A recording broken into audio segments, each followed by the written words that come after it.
money in the bank. Rates are good. Pretty exciting. You know why? Why? Free money. You understand what I'm saying? Welcome back. Thanks for staying with us. This is your Real Estate Chalk Talk. Money segment of the program. Favorite.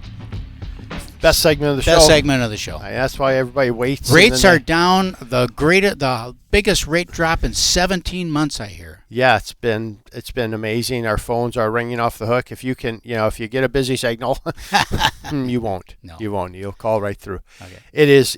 As we talked at coffee, it's pretty comical as these headlines come out, because you know where rates are, 7.99. Mm-hmm. Right. Unless you're paying points, doing buy downs, doing all the gymnastics that people in my industry do to make things look better. Mm-hmm.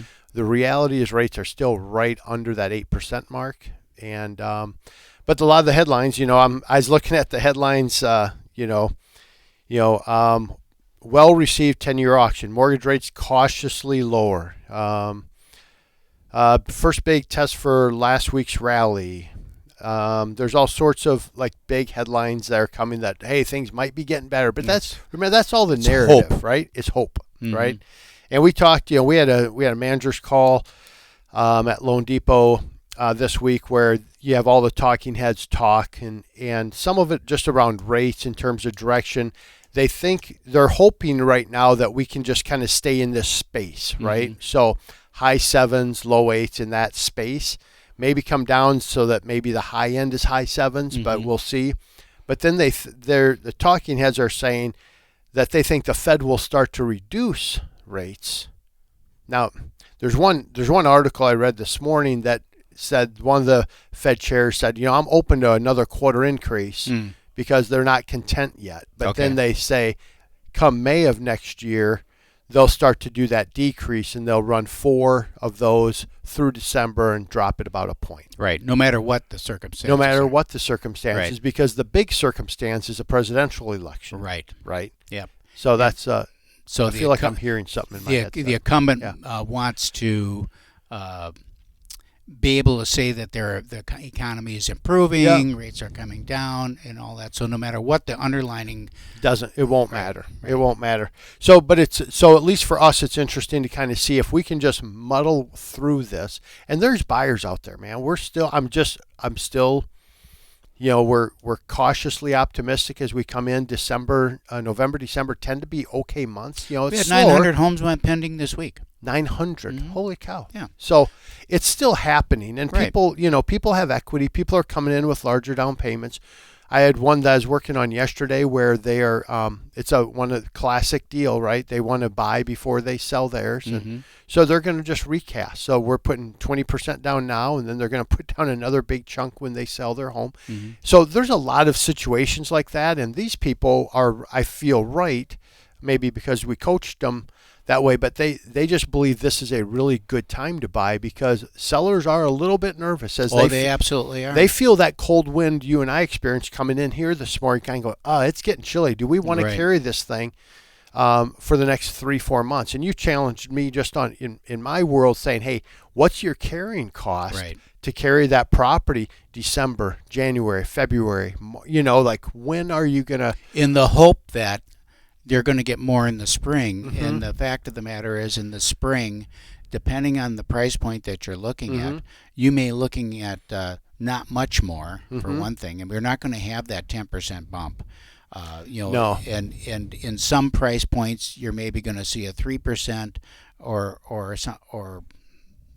maybe 4 in an entry-level market in some communities, because it's all hyper-local. But in your more expensive homes, you're not going to see that big increase in the spring. Mm-hmm. So if you have your house on the market right now, you're better off to take the money and be done. Yep.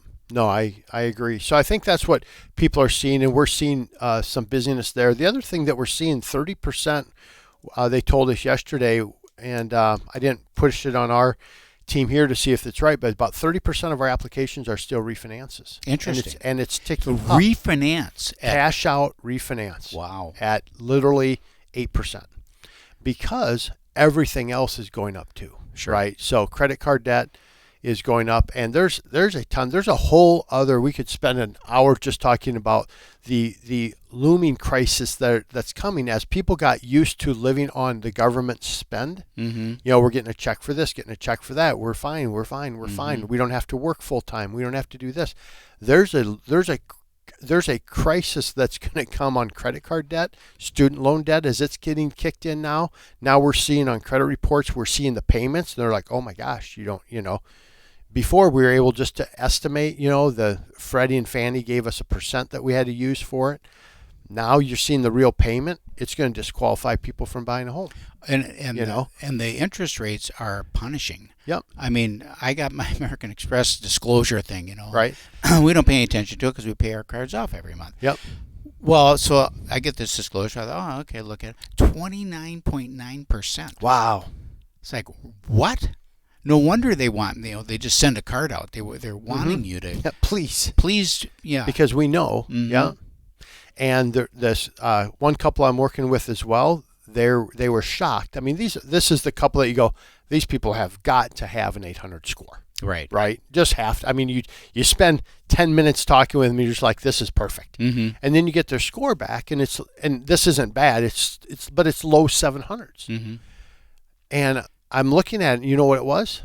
It was a student loan not being paid by the student, and dad co-signed. Didn't even know it was happening. Showed lates. Mm-hmm. And those things now are come back in because there's no forbearance anymore. Bingo, right? So there's some ripple effect that's starting. And the student just forgot all about it. Yeah, I didn't even know. It's like, didn't Uncle Joe pay for that? Yeah. He got some money from China and then blah, blah, blah, right? Yeah. All that stuff. So it'll be interesting to see what happens there. But we're doing, 30% for the company, 30% are refinances. So that's happening. Purchases are still there. And the market, they're saying that this year will still be like the fourth best purchase market in history. Oh, wow. That's crazy. Isn't that crazy? Yeah. And the next year, they think it'll be probably the second or third best market ever for purchases. Now, we're used to purchase and refi, so it's just purchase, a little bit of refi. But if we can even just get rates to drop, and now, people are just creatures of habit. So now, if we could get that rate in that mid fives to high fives, and now you could have the I don't see that next year. I see us. Yeah, I'm not going to predict. I don't see that next year. I would hope we see sixes next year. Yeah, I think you might see high sixes. Yep, and that would be, that'd be okay. Yeah. I'd be happy. So, tell me real quick. We got some few minutes left. So I always like to ask, predict and prefer.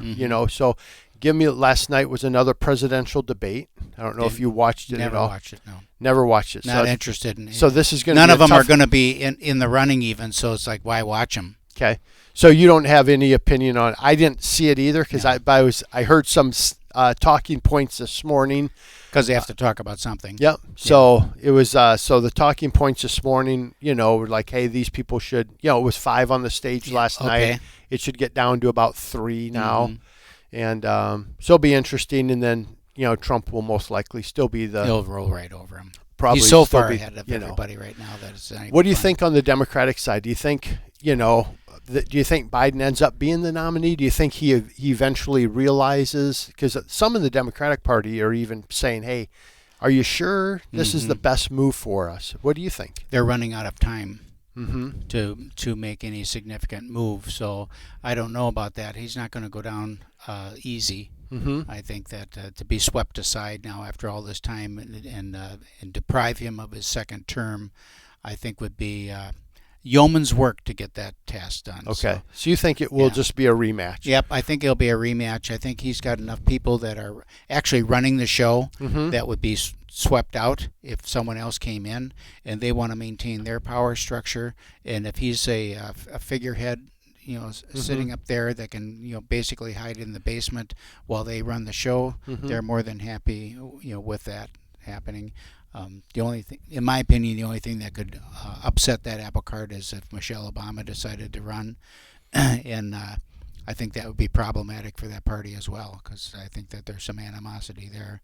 It certainly would rally the conservative side. It'd be fun to watch. Yeah, it'd be interesting. I think it's going to be a really interesting political season coming up. And then just to see how everything plays out, because I think Trump will be the nominee, but I think there's so many barriers sitting there. So what about Robert Kennedy Jr. Love him. goes independent, Mm-hmm. actually polling high 20%. I mean, he's a factor. He is a factor. And I listened to him. And he's going to pull from both sides. He's pulling from both sides. He was commenting on the debate. And what was interesting is he's saying, hey, that was a good point. Yeah. Credit due him. Yep. You know, I'm like, I love that you're not so like, they're all over. Yeah. He's just like, no, that was a good point. Yeah. You know, that's a good point.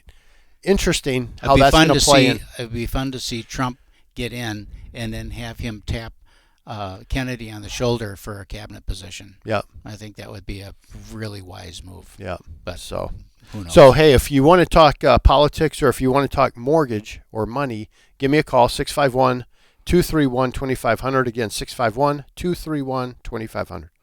That's it for this week on your Real Estate Chalk Talk with the Hittner Group. 612-627-8000. Give us a ring-a-ling-a-ling. We'd be happy to chat with you either about selling yet this fall or something that's coming up in 2024. We'll be back next week. You've been